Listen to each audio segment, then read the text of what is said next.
하나님 말씀 출애굽기 27장 20절에서 21절 말씀을 보도록 하겠습니다. 함께 읽도록 하겠습니다. 너는 또 이스라엘 자손에게 명하여 감나무로 찌어낸 순결한 기름을 등불을 위하여 네게로 가져오게 하고 끊이지 말고 등불을 켜되 아론과 그 아들들로 회막 안 정거궤 앞 휘장 밖에서 저녁부터 아침까지 항상 여호와 앞에 그 등불을 감금하게 하라. 이는 이스라엘 자손의 대대로 영원한 규례니라. 율법을 주시면 지키라고 주실 것이 아니라 인간의 마음속에 자리 잡고 있는 율법에 대한 그 반발이죠. 하나님을 대적하는 그 마음을 드러내기 위해서 이러한 율법을 주신 겁니다. 등불을 끊이지 않게 하라고 이렇게 명하셨지만 이스라엘 백성들은 이 말씀을 듣지 않습니다. 역대하 29장에 보면 히스기야 왕이 나름대로 개혁을 하는 가운데 이러한 이스라엘 백성들의 죄악을 지적하지만 그것도 잠시뿐입니다. 이들이 바라는 바는 말씀에 대한 순종이 아니에요. 이들이 원하는 바는 자기들의 행복과 번영과 축복입니다. 자신들이 어떠한 일을 행했을 때 자신들에게 돌아오는 바가 많은 경우라면 기꺼이 이 말씀에 순종할지 모르지만 우리들이 잘 아시다시피 말씀은 지킬 수가 없잖아요. 아무리 지킨다고 노력해도 이 말씀을 순종해서 복을 받는다는 것은 불가능한 일입니다. 그들이 미리 눈치를 챈지 모르겠지만 이 말씀은 하나님의 말씀은 하나님께서 선택한 하나님께서 만드신 이스라엘 백성들에 의해서 무시당하는 겁니다. 마태복음 5장을 한번 보도록 하겠습니다. 마태복음 5장이라고 하면 흔히 산상설교라고 하잖아요. 14절을 보면 너희는 세상의 빛이라 산 위에 있는 동네가 숨기지 못할 것이요 사람이 등불을 켜서 말 아래에 두지 아니하고 등경 위에 두나니 이러므로 집안 모든 사람에게 비치느니라. 이같이 너희 빛을 사람 앞에 비치게 하여 저희로 너희 착한 행실을 보고 하늘에 계신 너희 아버지께 영광을 돌리게 하라. 예수님께서 세상의 빛이시라는 사실은 누구나 다 알고 있는 사실입니다. 회막 안에 성소죠. 성소 안에서 빛을 비추는 그 대상은 12진설병이라 볼 수 있습니다. 그 속에서 어떠한 의미를 찾을 수 있느냐라고 하면 찾아내기가 쉽지는 않습니다. 물론 이 기름은 이후에 스가랴서에 기름 부음 받은 두 사람 스룹바벨과 여호수아 대제사장 여호수아 그러한 어떤 것들을 말씀하고 있습니다만은 마태복음 5장에 보게 되면 예수님께서 너희는 세상의 빛이라 이렇게 말씀을 하시는 거거든요. 여기에서 너희는 누구냐라고 하면 성도들이라 보시면 됩니다. 성도들은 주님의 피로 거룩하게 되어진 자죠. 성도들을 향해서 세상의 빛이라 이렇게 말씀을 하시는데 문제가 무엇이냐라고 하면 이스라엘 백성들이 등불을 끊이지 않게 하는 그 일들이 어떠한 의미인지도 모르고 열심히 순종을 하다가 그것도 하루 이틀이잖아요. 말씀을 듣는 것도 복음을 들을 때도 하루 이틀이지 1년 가는 것도 쉽지 않습니다.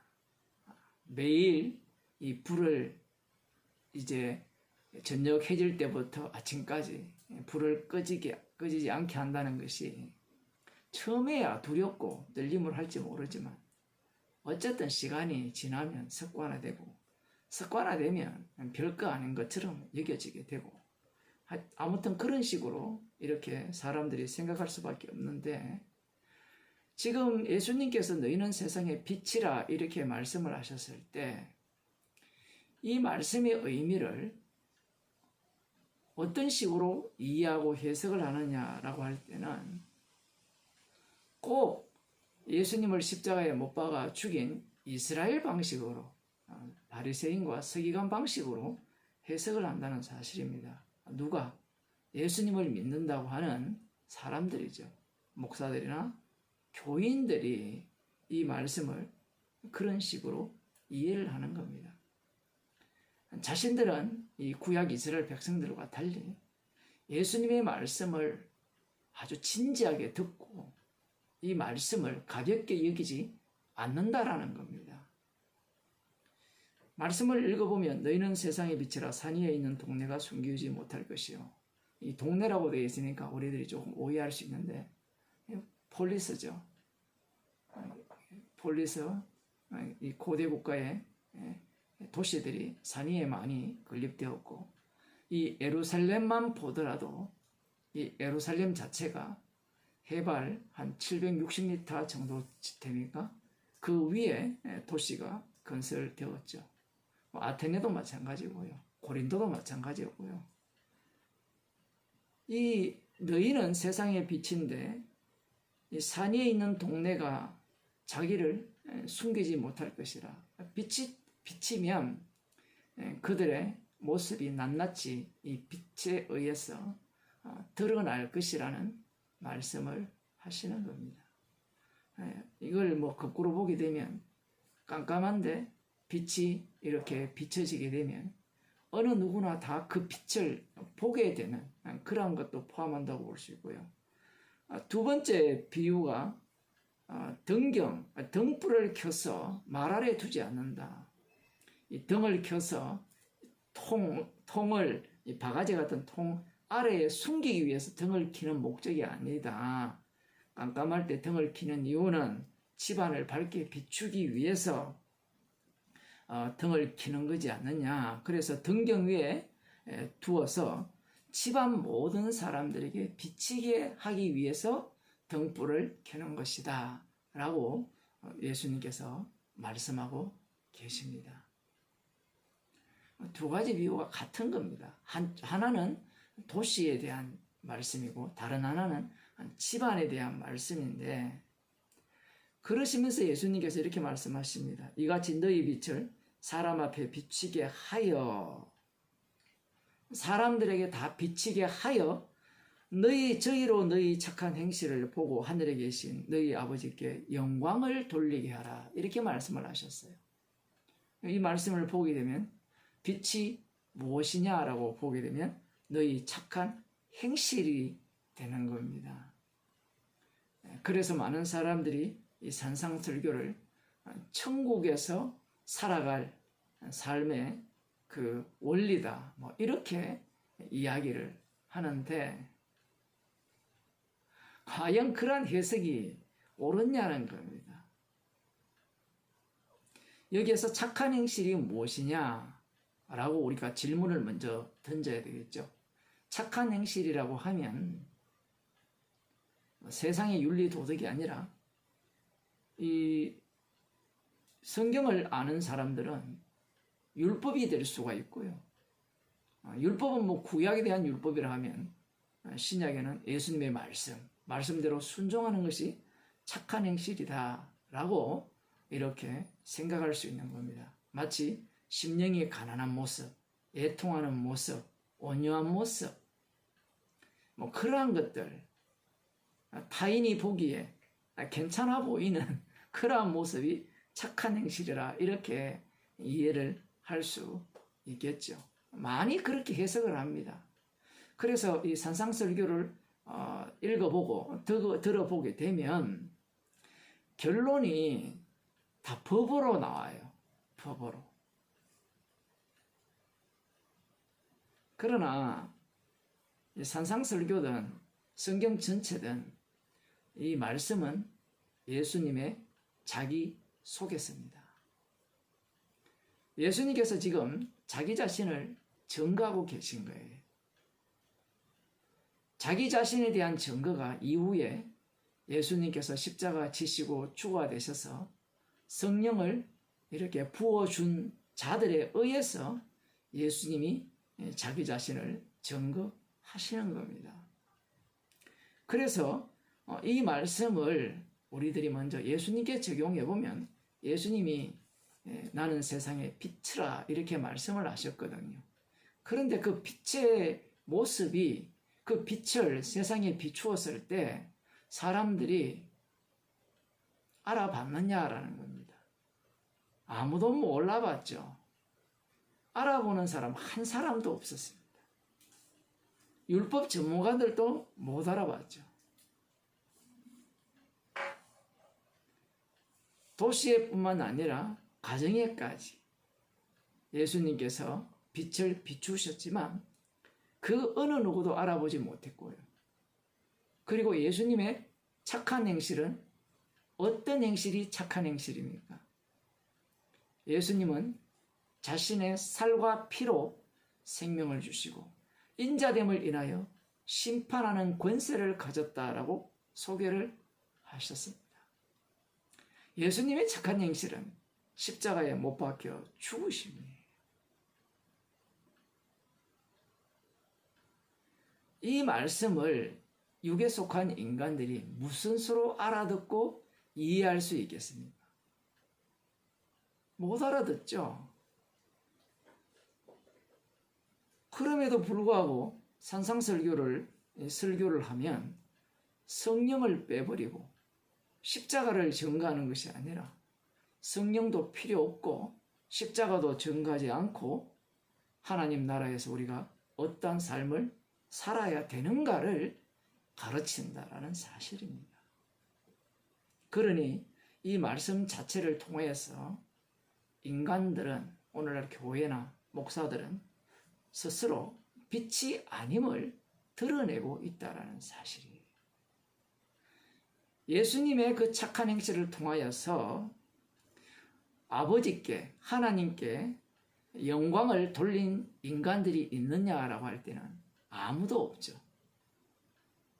그 사람들을 누가 만들어내시느냐? 바로 십자가 지신 주님이 친히 아버지께 영광이 되시고 그분께서 십자가의 영을 자기 백성에게 부어주셔서 아버지께 영광을 돌리게 하셨다라는 사실입니다. 착한 행실을 보고 예수님을 믿을 사람은 아무도 없어요.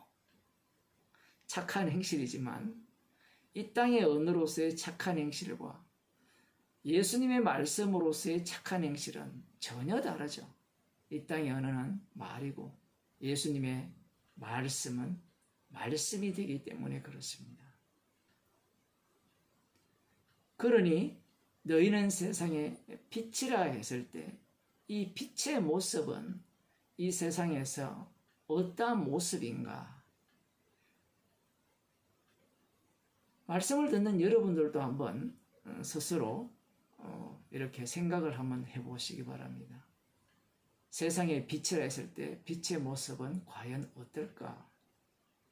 예수님이 빛이라는 것은 누구나 다 알고 있는 사실이고 예수님이 빛이라고 해버리면 사람들은 뭔가 또 새로운 상상을 이미지를 조작하고 하게 되겠죠.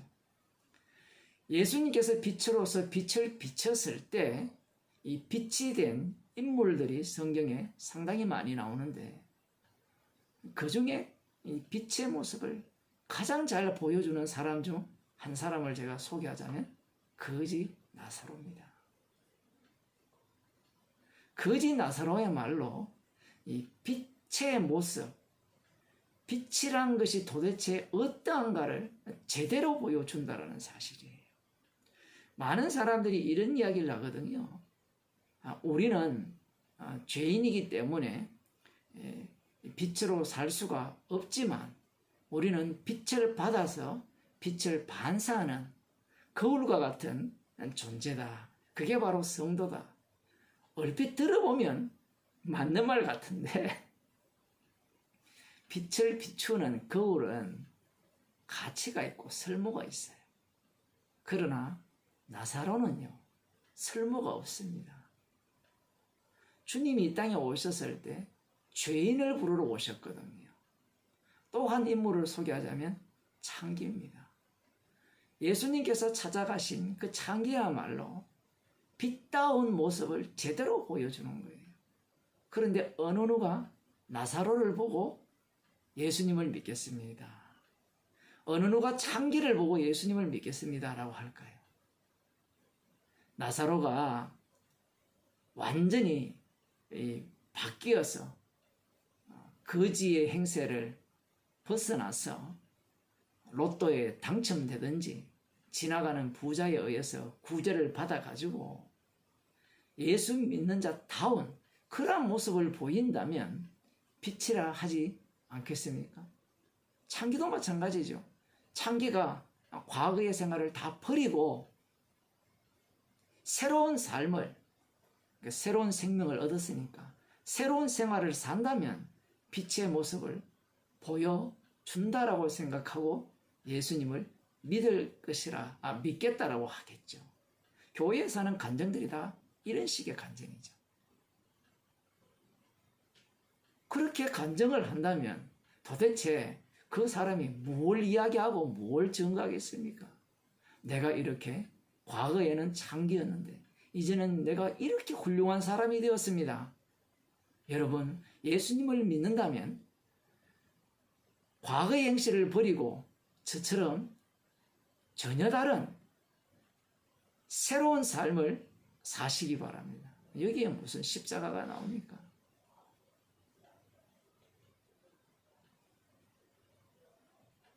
예수님께서 말씀하시는 너희는 세상의 빛이라 했을 때 이 빛은 철저하게 거짓 나사로요, 창기요, 세리의 모습으로만 그 빛의 모습을 드러나게 되어 있다는 사실입니다. 주위의 사람들이 우리의 행실을 보고 예수를 믿겠다 라고 한다면 다 가짜입니다. 성령이 필요 없잖아요.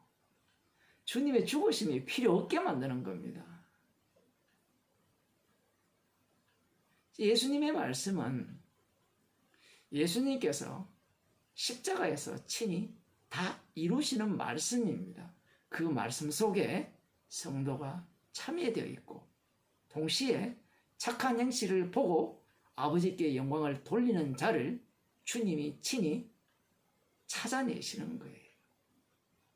영생 주시기로 작정된 자를 주님이 이 빛으로 만드신 십자가의 피만을 증거하고 자랑하는 죄인을 통해서 아버지 하나님께 찾아내셔서 아버지 하나님께 영광을 돌리게 하신다는 사실입니다. 이 산상설교의 말씀도 마찬가지죠. 십자가만 남아야 하는데 우리가 천국에서 어떻게 살 것인가를 남기고자 하는 자들은 빛 대신 분에 의해서 저주의 그릇으로, 진노의 그릇으로 드러나는 모습을 보이고 있다는 사실입니다. 기도하시겠습니다. 하나님 아버지여, 빛이 우리 가운데 비추심으로 말미암아 죄인으로 드러나게 하시고 참빛 대신 십자가 지신 주님의 그 피공로만을 자랑케 하기 위해서 우리의 인생을 살아가면 살아갈수록 죄의 깊이 속으로 들어가게 하시고 그 피공로만을 자랑하며 그 사랑의 깊이를 알아가게 하심을 오늘도 말씀을 통하여 들려주심을 감사드립니다. 주님이 흘리신 피 외에는 자랑할 것이 없는 대로 저희들을 날마다 살려주시고 인도하여 주옵소서. 생명이 주님의 죽으심에서 나온다는 사실을 주께서 늘 일깨워 주옵소서. 예수님 이름으로 기도드리옵나이다.